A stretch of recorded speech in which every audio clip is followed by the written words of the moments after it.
Good morning and thank you, Master Chairperson, honorable judges, ladies and gentlemen, and my fellow speakers. The public opinion of people in agriculture is constantly changing. Whether it be the forever loved nursery rhyme, Old MacDonald Had a Farm, to the 2011 release of Paul Harvey's God Made a Farmer, farmers have been named as influential, familial, hardworking, tough people. Growing up, farmers were the superheroes of my childhood. I knew no other person that could get up before dawn, unfreeze a waterer, feed the animals, run from a mad mama cow, and save the life of a calf, or watch it die after doing everything you possibly could have done, and still be there in the morning to wish me a good day at school and make sure that I got safely to the bus. There was no obstacle a farmer couldn't overcome in my eyes.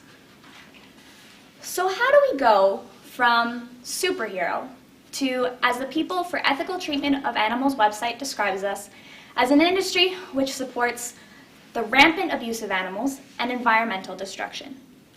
The answer is simple: curiosity. People instinctively want to know what's going on in their world today. It's why we watch the news. It's why social media is a multi-billion-dollar industry. People have a need to understand what they are implementing into their lives. They are most passionate about this when it comes to the food that they are putting into their bodies. Was it raised humanely? Is this antibiotic free? Is it going to give me cancer? Did this animal have a name? As farmers, this all sounds crazy. As consumers, this is crucial information for the food you are feeding your family.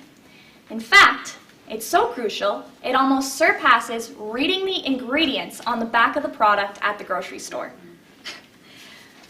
We use our public opinion to make decisions every single day. You see a commercial that motivates you, you instantly want to buy that product, even just for a split second. However, this goes both ways. If you see or read a story that personally grabs your attention and upsets you, you are instantly turned off of that product. This has been an issue plaguing agriculture for years. The most recent example we all know in the beef industry is the push for certified humane and hormone-free beef. Just one example would be April of 2016, when Earl's Restaurant announced that they would be sourcing all of their beef from certified humane producers, mainly sourced out of the United States. This push did not come out of nowhere. It was the public opinion that stemmed the push to have concrete verification that food-producing animals were and will continue to be treated humanely. That is more than 2 million pounds of beef that we would have lost from our industry. However, it was the pushback from Canadian farmers, the other side of public opinion, that once again convinced Earls to source their beef from Canadian farmers. In an interview with Global News, Earls president Mo Jessa stated, quote, "Earls has been through a bit of a roller coaster for the last little while. We've had to listen to our consumers," unquote. Listen to our consumers. What better way to say public opinion defined this decision? The use of genetically modified organisms are also a highly debated issue within the industry. Arguments against GMOs are limited. In fact, in my research, the most common argument against GMOs was simply the lack of information consumers had about them. There are no concrete health concerns associated with genetically modified organisms. However, because our consumers are misinformed, it's natural that the public opinion would be that they are a danger to our health. What is often overlooked is that GMOs are a solution to feeding the world. That in 2013, The Economist magazine came out with an article which stated 3.1 million children died from malnutrition that year. The amount of people in general who have ever died or posed any serious health risks from GMOs, 0. If you Google images of GMO products, you will see pictures of tomatoes being injected with syringes and needles, which is not at all how genetic engineering takes place. This is how public opinion impacts us every single day.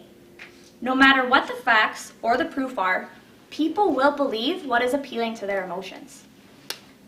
I had the opportunity to watch a speech presented by Mr. Rob Sake about pushing boundaries in agriculture using GMOs, where he made a statement which truly struck me. Quote, "I believe that we are suffering from a first world problem called food paranoia." Unquote. That label, food paranoia, that sounds familiar. Questions unanswered, turning into misleading, misinformed answers, which turn into worldwide movements. Undoubtedly, consumers want to know and trust what is in their food. They want to know how it was grown, where it was raised, how it was raised, and exactly what that animal or crop was given during its lifetime. We live in an era where traceability is key, and it is up to us as the next generation of young people in agriculture to educate our consumers. According to Farm Credit Canada's article release in February of 2016, 60% of young people in agriculture under 35 have post-secondary training. This has never been seen before, and it's a number that is constantly growing. We are a powerhouse generation with an unlimited amount of potential. And now it is the time to create our era of public opinion. Thank you.